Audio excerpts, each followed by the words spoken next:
The Pacific night was alive not with peace, but with fury. The sea, once calm and endless, had become a battlefield where darkness swallowed sound, and courage was measured in seconds. Rain slashed across the deck like shards of glass. Waves hammered against the hull, as if the ocean itself wanted to tear the small vessel apart. A group of young men barely out of their teens gripped the railings of a wooden boat no bigger than a city bus. Its engine screamed beneath them, roaring like caged beasts desperate to break free. This was no battleship, no armored titan of war. It was a PT boat, 80 feet of plywood, paint, and raw nerve. They called them suicide boats, one sailor muttered under his breath, staring into the void where lightning briefly revealed the ghostly silhouette of something massive, a Japanese destroyer, cutting through the waves like a seaborne predator. The words hung heavy, because everyone on board knew it was true.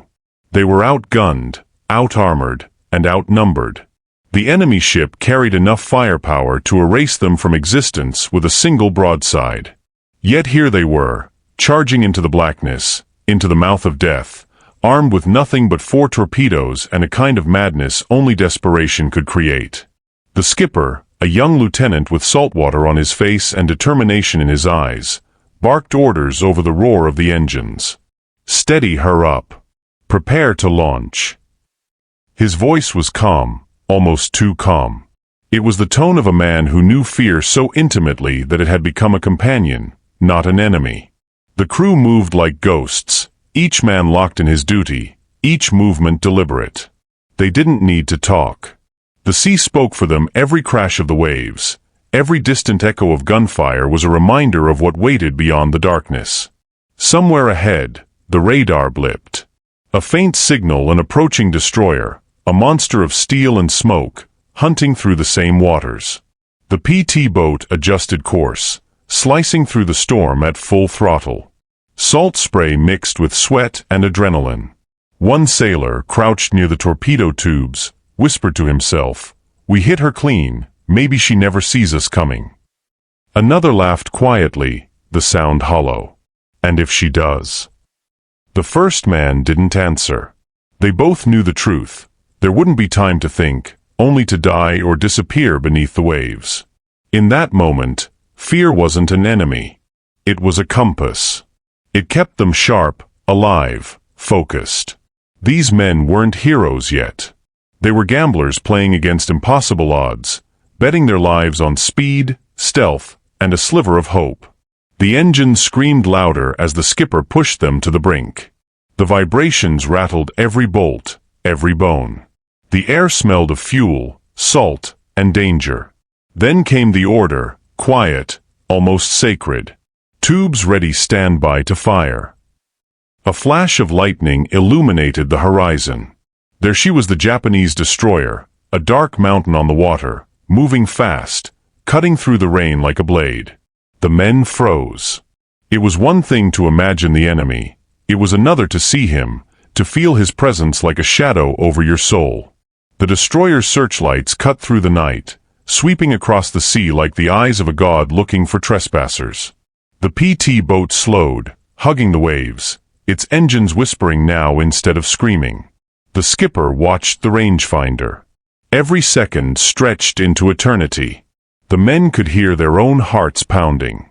Then, at the perfect angle, he gave the word. "Fire one." The first torpedo leapt into the water with a hiss, a silver serpent racing through the Black Sea. "Fire two." Another followed. The destroyer hadn't seen them yet. They turned hard, the boat banking on the edge of control, trying to vanish before the enemy realized what had happened. The men held their breath. The seconds dragged on. Then a flash, followed by a thunderous roar that shattered the night.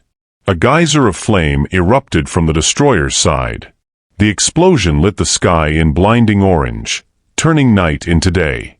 For a heartbeat, everyone on the PT boat stared in disbelief. They had done it. The impossible. The wooden boat had struck a wound into the steel heart of the enemy. But victory came at a price. The destroyer's guns opened fire, spitting death into the storm.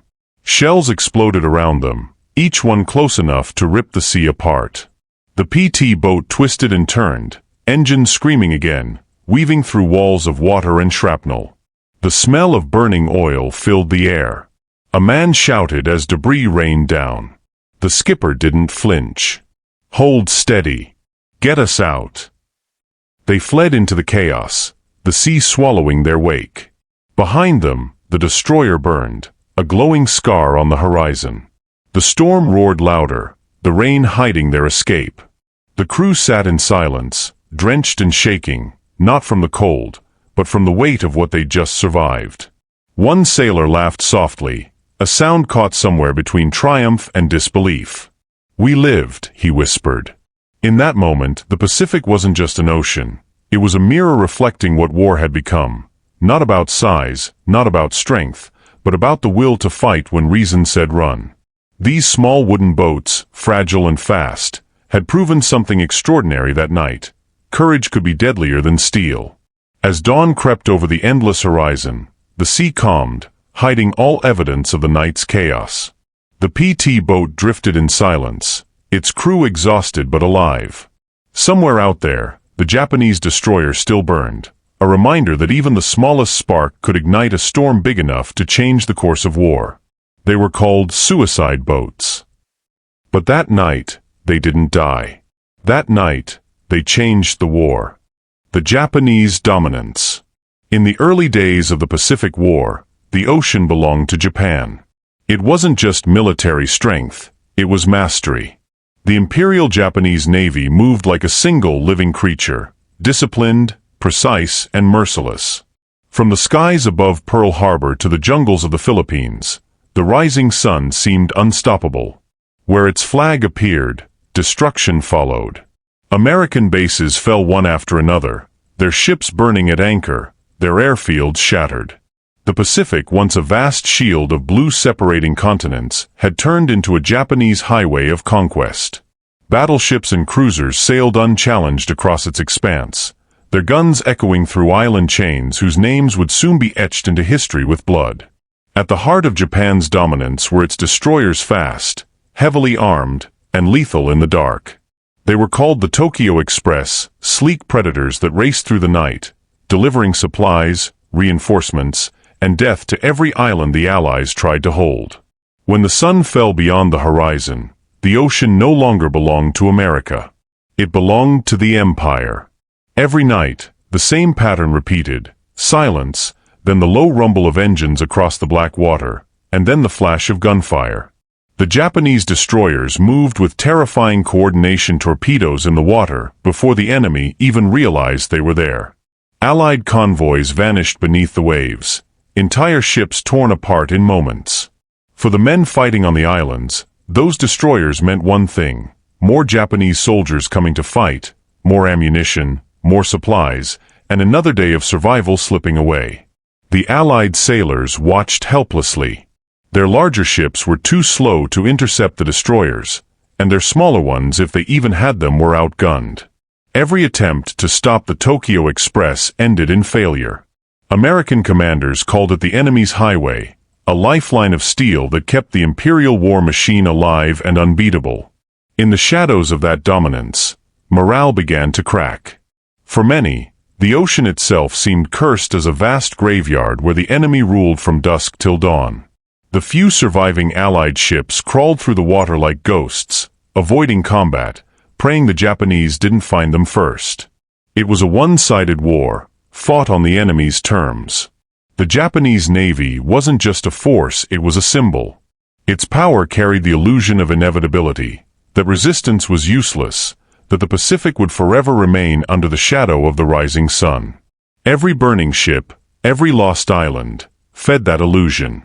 But beneath the humiliation and the fear, something was stirring a spark in the minds of American engineers and sailors alike. If steel could not match steel, perhaps speed and daring could. If the giants ruled the night, then perhaps it was time to build a weapon that could strike from the darkness, unseen, unthinkable, unstoppable. Japan's dominance was absolute until the day it wasn't. America's desperation for a counter. By early 1942, the United States Navy stood on the edge of collapse.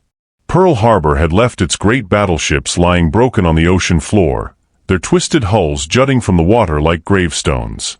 The proud armada that once symbolized American power now smoldered beneath a rising sun. Carriers were few, scattered, stretched thin across thousands of miles of Pacific Ocean. Every island lost made the map smaller and the options fewer. In that darkness, a strange idea began to take root, an idea so absurd that even those who proposed it half smiled in disbelief. What if the Navy could strike back not with bigger ships, but with smaller ones? Fast, light boats armed with torpedoes instead of heavy guns. Boats that could dart into battle like wasps, sting the enemy, and vanish before they could be hit. To the traditional admirals, it was madness. The Navy's power had always been measured in steel, thick armor, heavy guns, towering masts. The notion that a handful of wooden boats could challenge Japan's steel leviathans was, to many, an insult. One commander sneered, calling it a sailor's suicide wish painted gray. Others laughed outright. "You want to fight destroyers," they said, "with speedboats made of plywood?" But the mockery couldn't hide the truth. There was no other choice. America didn't have time to rebuild its fleet of giants. What it needed was a weapon that could be built fast, deployed faster, and strike where the enemy least expected. The plan wasn't born from confidence. It was born from desperation. In secret workshops and naval yards, the first sketches appeared. Designers drew hulls that looked more like racing boats than warships. Engineers talked about engines that could push these boats faster than anything the Navy had ever seen. The concept was bold, reckless, and completely unproven. But to the men facing defeat, even a sliver of hope was worth clinging to. There was resistance at every level, skepticism from admirals, doubts from shipbuilders, fear from the sailors who would have to man them. Yet the idea persisted, fueled by a single unshakable truth: speed could be its own kind of armor. If you couldn't take a hit, you had to make sure you were never hit at all. And so, quietly, America began to build something the world had never seen: a weapon born not from strength, but from ingenuity. In small shipyards, workers hammered wood and steel into shape, not knowing that these fragile crafts would soon take on destroyers 10 times their size. The world would laugh at them until they started to win. In that desperate hour, the U.S. Navy didn't find salvation in its battleships or its carriers. It found it in a radical idea that speed, courage, and a little madness could turn the tide of an ocean ruled by giants. The first blueprints of the PT boat were not just designs. They were America's last gamble for hope. First deployments: the Philippine disaster. When the first PT boats arrived in the Philippines in late 1941, they entered a war already lost. The Japanese advance was relentless in the sky, sea, and land consumed in a storm of fire. Manila burned, airfields lay in ruin, and the once proud American garrison was collapsing under the weight of an empire that seemed unstoppable. Amid the chaos, a handful of wooden boats floated in the shattered harbor's fragile silhouettes against the inferno. They were small, almost laughably so, yet they were all that remained of America's naval resistance in the region. Among those who refused to surrender was Lieutenant John D. Bulkeley was a man with more courage than resources, commanding a fleet that barely qualified as one. 6 PT boats, patched together with whatever parts could be found, faced the might of Japan's destroyers, bombers, and cruisers. For Bulkeley and his men, retreat wasn't an option. Their mission: harass, delay, and fight until the end.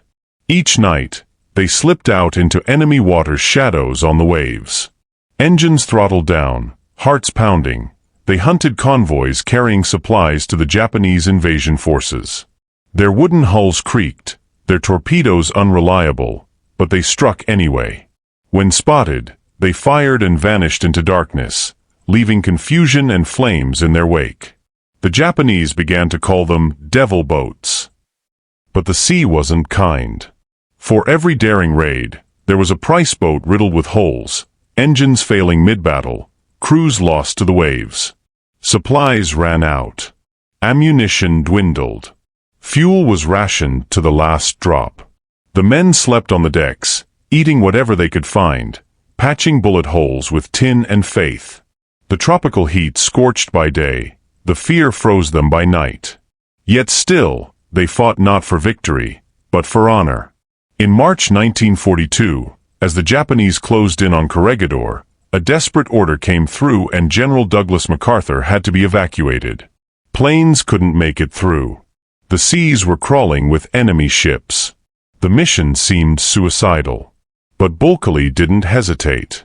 He volunteered his battered PT boats for the task. Under a moonless sky, for boats PT-32, PT-34, PT-35, and PT-41 slipped from the shore, carrying MacArthur, his family, and key officers through 600 miles of hostile waters.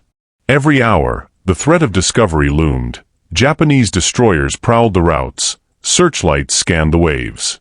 The boats sped across black seas, their engines muffled, their crews awake and alert, fingers on triggers. Against all odds, they made it. MacArthur reached Mindanao, then Australia, alive. The PT boats half-sunk, engines burning limped back, their mission complete. It was more than an evacuation. It was a statement. Even in defeat, courage could not be drowned. Bulkeley's squadron became legends, symbols of defiance in a war that seemed hopeless. The Philippines had fallen, but the PT boats had shown what speed, daring, and sheer will could accomplish. The world began to notice these little wooden boats weren't toys anymore. They were the spark of a new kind of warfare, one that would soon ignite across the Pacific. Life aboard the Mosquito Fleet. Life aboard a PT boat was unlike anything else in the Navy. There were no brass rails, no polished decks, no room for ceremony. Every inch of space mattered: a narrow passage, a rattling bunk, the smell of fuel that clung to skin and clothes. The men lived inches from the engines, their world filled with vibration, heat, and noise. When the packets roared to life, conversation was useless. You didn't speak, you shouted. You didn't sleep, you collapsed. The air was thick with salt and sweat. Clothes never truly dried, boots were always damp, food came out of tins or whatever could be caught and cooked on the exhaust manifold. But nobody complained. They were sailors, mechanics, gunners, and gamblers rolled into 112 men sharing 80 feet of hope. Each man trusted the others with his life, because on a PT boat, there was no rank that mattered more than skill, and no rule stronger than survival. They called themselves the Mosquito Fleet, small, fast, and impossible to swat. The name fits. They buzzed through the night, biting at destroyers, harassing convoys, disappearing before the enemy could hit back. The men began to move with instinct, reacting faster than thought, turning fear into muscle memory. A shout, a flash of light, the whine of a shell overhead, and suddenly, they were in motion, every man at his post, the engine screaming as if alive. When they weren't fighting, they lived like outlaws of the sea. There were no parades, no reporters, no grand strategy meetings. Just the next patrol, the next night. They scavenged parts from wrecks, stole rations from supply ships, and drank whatever passed for whiskey. Some carved notches into the hull for every mission survived. Others just stared at the stars, trying to remember what silence sounded like. Their camaraderie was forged in danger. One man's mistake could kill them all. One man's courage could save them. That bond went deeper than friendship. It was a kind of unspoken faith. They teased each other relentlessly, cursed at officers, broke rules when necessary, and risked everything when it mattered. In their rough humor and reckless defiance, they found something purer than disciplined loyalty. A journalist once wrote, "They were pirates in uniform." And it wasn't far from the truth. They lived fast, fought dirty, and followed their own code. But beneath the grime and swagger was a quiet kind of nobility, the knowledge that they were fighting a war far larger than themselves, and that their little boats, made of wood and courage, were striking fear into ships of steel. Every dawn felt borrowed. Every sunset felt like a small victory. For the men of the Mosquito Fleet, life wasn't measured in days, it was measured in missions survived. They weren't heroes in shining armor, they were shadows on the sea. And yet, when history remembers them, It remembers that in the vastness of the Pacific, these so-called pirates held the line, and refused to die quietly. The threat: Japanese destroyers. Night after night, the ocean around the Solomon Islands came alive with the distant thrum of engines, deep, mechanical, and disciplined. The men aboard the small wooden PT boats would pause, listening. They knew that sound. It was the sound of monsters. The Tokyo Express was on the move. The Japanese destroyers were unlike anything the PT crews had ever faced. Long, sleek, and bristling with 5-inch cannons, rapid-firing anti-aircraft guns, and torpedo tubes capable of wiping out an entire flotilla. These were not mere transports. They were predators. They cut through the night with precision, delivering reinforcements, supplies, and ammunition to the island outposts that kept Japan's Pacific Empire alive. To the Americans, these destroyers were a nightmare dressed in steel and discipline. Each night, they would surge down the that narrow stretch of black water between the islands, moving like a ghost convoy. Their decks glowed faintly red under battle lamps, barely visible, but their presence could be felt miles away. And then came the shells. A single broadside could annihilate a PT boat before the crew even saw where it came from. When those 5-inch guns opened fire, the night exploded in orange arcs, the sea erupting around the fragile wooden craft. To the destroyers, these small American boats were gnats, irritants at best, targets at worst. But to the PT crews, those destroyers were the embodiment of everything they'd been sent to destroy. The U.S. Navy had hoped the PT boats would be the answer to Japan's dominance at sea, fast, stealthy, and armed with torpedoes that could sink anything. But now, against the Tokyo Express, that dream looked suicidal. A wooden hull, barely an inch thick, could not withstand even the spray of shrapnel from a destroyer's shell. Still, the PTs waited in ambush, engines off, drifting in silence, listening, always listening. One of the sailors described it years later. You could feel them before you saw them. The water vibrated. The air smelled of oil and steel. And then a flash, a thunderclap, and the night turned into hell. The PTs would fire their torpedoes and vanish into the dark, relying on speed and chaos to survive. But their torpedoes often ran shallow, missing their targets. The destroyers, in turn, swept their searchlights across the sea, white beams slicing through the darkness, hunting. When a light caught a PT boat, it was over. The next seconds were pure terror, men diving for cover, bullets tearing through the deck, flames licking at gasoline tanks. Many never made it back. The Japanese, with their mastery of night fighting, called it their domain, the night sea. Their gunners were trained to hit targets they could barely see. Their lookouts could spot the flicker of an engine exhaust miles away. Against them, the PT boats seemed almost childish, too fragile, too exposed. And yet, every time the Tokyo Express thundered through the islands, the Mosquito Fleet returned to meet it. They knew the odds. They knew their wooden boats could be splintered by a single near miss. But they also knew that somewhere out there, amid the fire and waves, was a chance to hit back. The destroyers might have ruled the seas, but the PT crews were beginning to learn the rhythm of their prey. The Japanese were fast, but predictable. Their routes, their timing, their arrogance. Each night, the American sailors studied, observed, and waited. They would not win with brute force, they would win with cunning. Because while the destroyers were the ocean's giants, the PT boats were its ghosts, silent, unseen, and driven by men who refused to surrender the night. The ambush in black waters, was a night so black that even the stars seemed to hide. The sea lay heavy and silent, the kind of silence that makes men whisper without knowing why. Engines cut. Cigarettes out. Every movement aboard the PT boats was deliberate, cautious, as if the ocean itself might give them away. Somewhere beyond the horizon, the Tokyo Express was coming. The radar screens flickered with faint, ghostly blips, the signatures of giants moving through the dark. The men aboard the PTs leaned over the scopes, nerves tight, eyes burning from the glow. Those blips meant destroyers, and destroyers meant death. The order came in a whisper: stand by to launch torpedoes. The boats split formation, fanning out into the ink. Their Packard engines idled low, a quiet growl beneath the crashing surf. Sweat rolled down faces streaked with salt and fear. Every man aboard knew what was coming, that within minutes, the stillness would explode into chaos. Then, from the darkness, the faint shimmer of movement. Black shapes against a blacker sea. The destroyers. Massive, armored silhouettes gliding effortlessly through the night.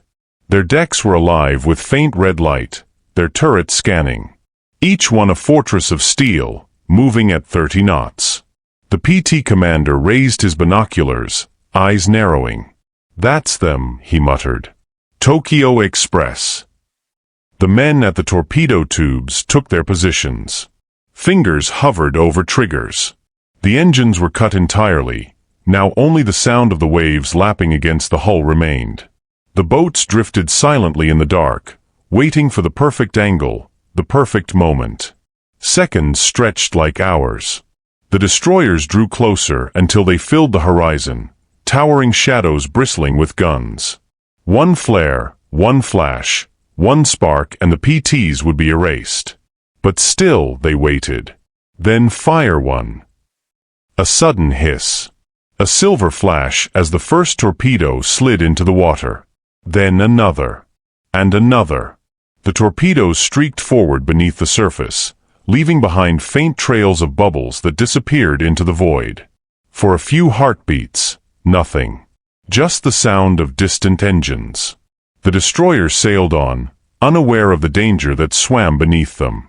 The PT crews held their breath, eyes locked on the horizon. They could only guess where their shots would land. Then a flash. A bloom of orange flame erupted against the night. The first torpedo struck home. A shockwave rippled through the water, rocking the tiny PTs as if the sea itself had screamed. One of the Japanese destroyers shuddered, its lights flickering, smoke pouring from its side. The ocean erupted. Searchlights stabbed through the darkness, cutting across the waves like blades. Shells rained down. Water exploded in white plumes around the PT boats as they gunned their engines, weaving, darting ghosts fleeing the wrath of giants. Tracer fire hissed overhead, each streak a line of death in the air. "Hit confirmed," someone shouted, voice cracking with disbelief and adrenaline. They'd done it. Against all odds, wood had wounded steel. The PT boats vanished back into the blackness, engines howling as they raced toward safety. Behind them, the burning destroyer groaned, its sirens wailing the sound of something invincible realizing it could bleed. For the first time, the Japanese sailors hesitated. The myth of their invulnerability had cracked. The Americans, though bloodied and battered, had struck from the shadows and lived to tell about it. That night became legend among the Mosquito Fleet, proof that speed, courage, and sheer audacity could rewrite the rules of naval war. In the vastness of the Pacific, where giants ruled the waves, a handful of men in wooden boats had shown the world that darkness itself could be a weapon. The cost of courage. The celebration of victory never lasts long on the open sea. For every destroyer felled, there was a PT boat swallowed by the ocean, its wooden hull splintered by the unforgiving blast of a 5-inch shell. Flames licked the night sky, reflected in the restless waves as sailors fought for their lives against a sea that seemed determined to claim them. The men aboard the surviving boats could hear the screams of comrades, echoing over the roar of engines and the pounding surf. Some PTs vanished in an instant, a flash of fire, a burst of splintering wood, and nothing but smoke and shadow remained. The sea, black and indifferent, swallowed them whole. There were no funerals, no ceremonies, only the silent drift of debris and the haunting emptiness of vanished friends. Others were less fortunate, torn apart over minutes that stretched like hours. Crewmen were thrown into the dark water, clinging to wreckage, battered by waves, salt stinging their eyes. Their comrades fought to rescue them, but the ocean had no mercy. Every splash, every struggle, felt like a pulse of the relentless war. Some survived to drift for days, floating between life and death, with only the endless horizon and the cold embrace of the Pacific for company. Saltwater stung, hunger gnawed, and fear whispered in every breath. Yet even in those moments of terror, courage did not falter. These were men trained to survive impossible odds, yet every loss reminded them of the price they paid for daring to challenge steel with wood, firepower with speed. Every life lost became part of a story told in whispers, in letters home, in medals awarded posthumously, stories that would echo long after the waves had claimed their own. The cost was not measured solely in numbers, but in the quiet grief of a fleet that knew each mission could be its last. Eyes haunted by visions of friends swallowed by fire and water, hands scarred by torpedoes and engines, hearts steeled by loss, this was the reality of the Mosquito Fleet.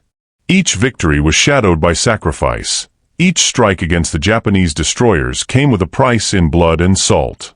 And yet, in the wreckage and the grief, a deeper resolve emerged. The men who survived carried forward the memory of their fallen brothers, driving the next attack, the next ambush.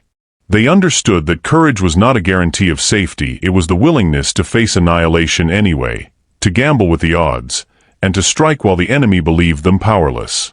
The ocean became both battlefield and graveyard, a place where history was written in fire, wood, and blood. It reminded the sailors that heroism came at a price, and that survival was a fleeting gift in the midst of relentless war.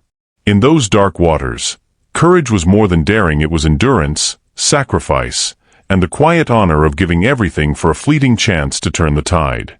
The Mosquito Fleet had learned this lesson in the cruelest way possible, through loss, through fire, and through the cold, unforgiving embrace of the Pacific itself. Even as some drifted alone, clinging to hope, others vanished entirely, leaving behind only memory. And yet, the stories of their bravery, whispered across waves and time, would become the foundation of legend, proof that even in the face of overwhelming power, courage could burn brighter than the guns that tried to snuff it out. The turning point: learning to hunt. The early losses had carved lessons into the hearts of every PT sailor. Pain, fire, and grief were teachers as cruel as any battle, yet from the ashes of failure came the spark of cunning. These wooden boats, once dismissed as fragile toys against steel giants, began to transform into instruments of precision and terror. Night became their ally. Under the cloak of darkness, radar screens flickered with faint blips, Japanese destroyers steaming along the Solomon Islands coast, confident in their dominance. The Mosquito Fleet learned to read these signals like a predator reading the stir of prey. Every ripple of water, every shadow cast by the moon, became a cue for action. Hit and run became an art form. Torpedoes were no longer launched in desperate hope, they were fired with cold calculation. Boats would streak from cover to cover, from the jagged edges of islands to the black expanse of open water, striking before the enemy even realized they were under threat. Speed was their shield, stealth their sword. No longer were they just harassed sailors hoping to survive. They were hunters, patient, precise, and lethal. The crews adapted their formations, learning to communicate with whispers, hand signals, and the flicker of searchlights. Coordination became critical. A single mistake could mean death, yet perfect timing could transform a handful of boats into a force that Japanese destroyers would dread. They became masters of the environment, using reefs, inlets, and night shadows to vanish as quickly as they appeared, leaving only the wake of their fury behind. Torpedo attacks became increasingly sophisticated. Sailors timed their runs to exploit blind spots in enemy armor, studied the predictable paths of the Tokyo Express, and learned to strike simultaneously from multiple angles. Each engagement was rehearsed in the minds of the crew long before the engines roared to life. Observation replaced recklessness, patience replaced panic. Even the most seasoned Japanese commanders began to notice the change. The small wooden boats were no longer nuisances to be ignored. They were threats that could, with terrifying efficiency, cripple a destroyer, disrupt supply lines, and turn night into a battlefield of uncertainty. Fear began to creep into the enemy's calculations, a fear born not of numbers, but of cunning and audacity. The sailors themselves began to feel the shift. Confidence replaced the haunted hesitation of earlier missions. Where once they had questioned whether they could survive, now they trusted their training, their instincts, and their boats. Each successful ambush reinforced a quiet, fierce pride, proof that wood could outmaneuver steel, that speed and strategy could triumph over size and firepower. This turning point was more than tactical, it was psychological. The PT crews had discovered that survival depended not just on courage, but on intelligence, improvisation, and mastery of their environment. They learned that in war, the smallest forces, wielded with skill and daring, could achieve results that giants could not. By the end of these hard-earned lessons, the Mosquito Fleet had evolved. They were no longer desperate defenders or expendable assets. They were hunters of the night, predators of the Pacific, capable of striking fear into the hearts of the Japanese Navy and rewriting the rules of engagement one torpedo, one daring maneuver, one blacked-out night at a time. In the dark waters of the Solomons, the hunters had emerged. And from this moment on, the destroyers of the Imperial Navy would never again steam through the night with complete confidence. The tide, subtle yet relentless, had begun to turn. JFK and PT-109. In the vast inky expanse of the Pacific, one night would etch itself into history, not for strategy, but for sheer human courage. Lieutenant John F. Kennedy, commanding PT-109, raced through the dark waters with his crew aboard, engines roaring against the waves, hearts pounding. They were hunters, yes, but even the hunters could be prey.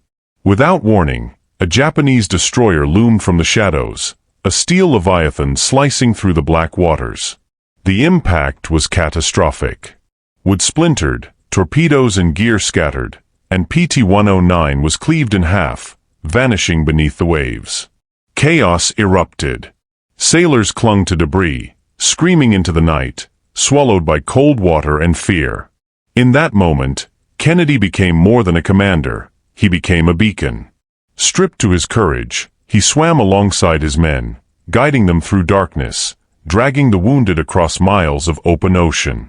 Every stroke was a fight against exhaustion, despair, and the merciless Pacific currents. His voice carried over the waves, calm and commanding, telling them to hold on, to survive. By dawn, their bodies were battered, their spirits tested beyond measure. Yet Kennedy's determination never wavered. He led his crew to a tiny, uninhabited island, improvising safety, rationing, and hope. There, isolated from rescue and surrounded by the vast Pacific, leadership became survival. Every decision, every gesture, became a lesson in endurance, ingenuity, and the human will to persevere against impossible odds. PT-109's story would become legend, not because of battles won, but because it revealed the essence of what PT boat service demanded: courage in the face of annihilation, loyalty to comrades, and the unrelenting drive to survive. Kennedy's swim, miles through shark-infested waters, became a symbol of leadership forged in fire, a human story that captured the imagination of the world. Through this tragedy and triumph, the Mosquito Fleet's dangers were laid bare. Their small boats could be destroyed in an instant, but the men who manned them, their resilience, their ingenuity, and their courage were forces no steel could crush. PT-109 was gone, but the story of survival, of leadership under fire, became immortal, inspiring generations and proving that even in the darkest night, one determined individual could turn disaster into a testament of hope.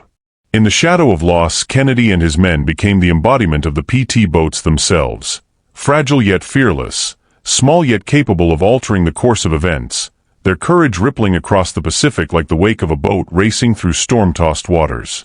The psychological shift.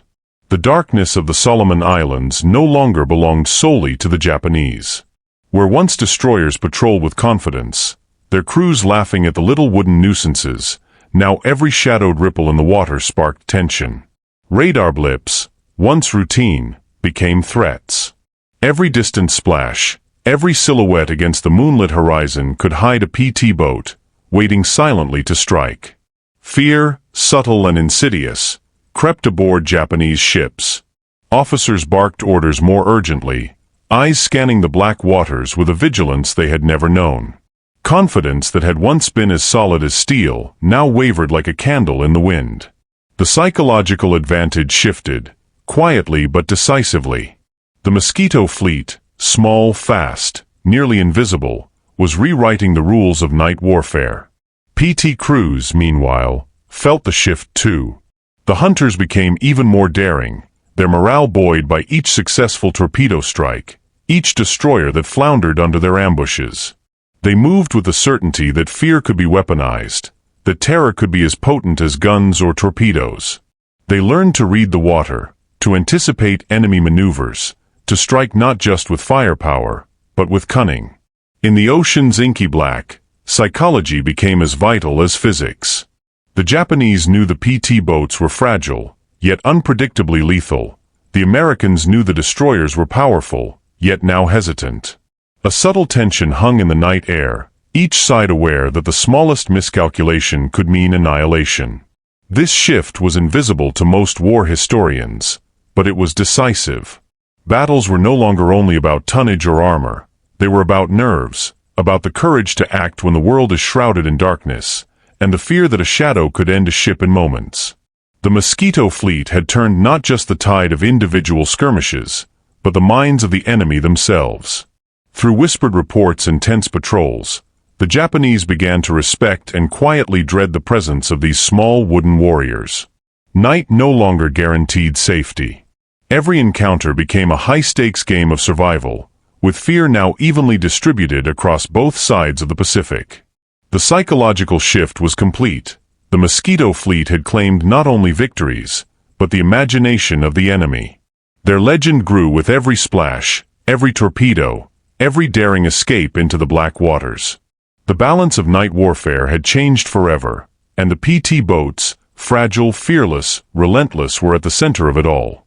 Legacy of the Mosquito Fleet.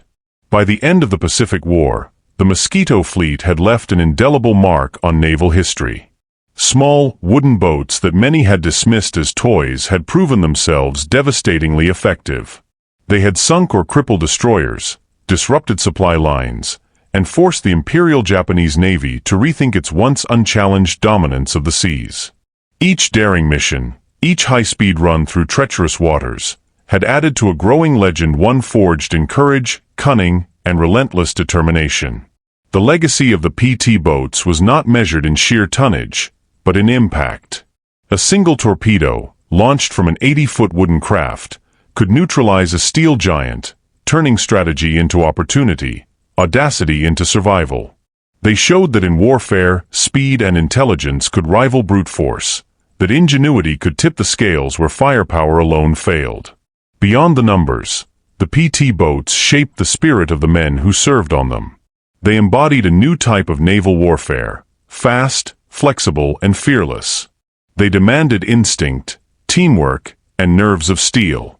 Young sailors, often barely trained, learned to trust their skills in each other, to thrive in the chaos of night attacks, and to face annihilation without flinching.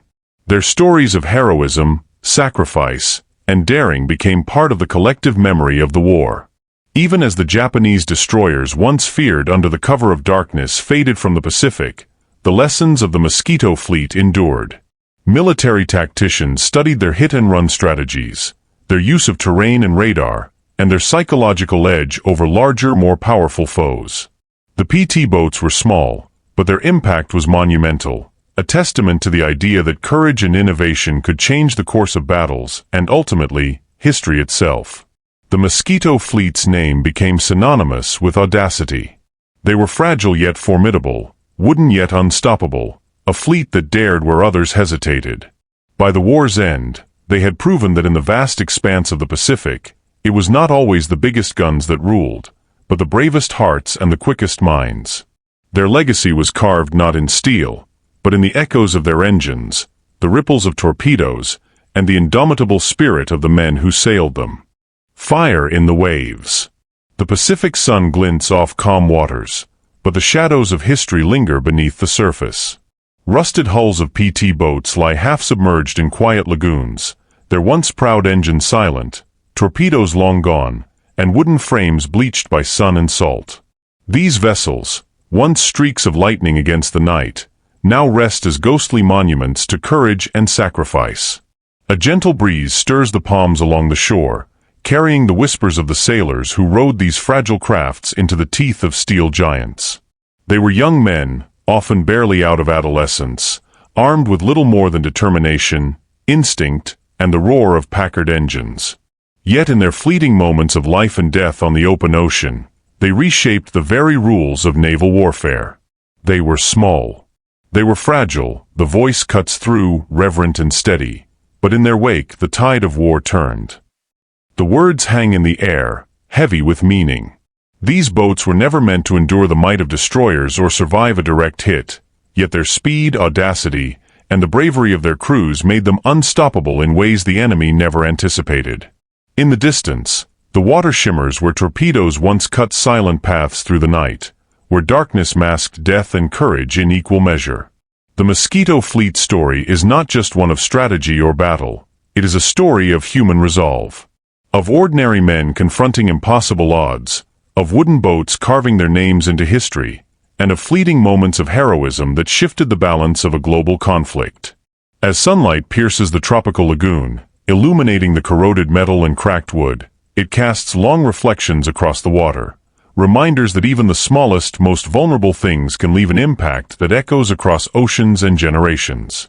Their legacy survives in the stories told, in the tactics studied, and in the inspiration of those who dare to confront giants with nothing but courage, speed, and conviction. The camera lingers, capturing the quiet majesty of the scene, wrecks half buried in sand, waves lapping gently, the horizon endless and indifferent.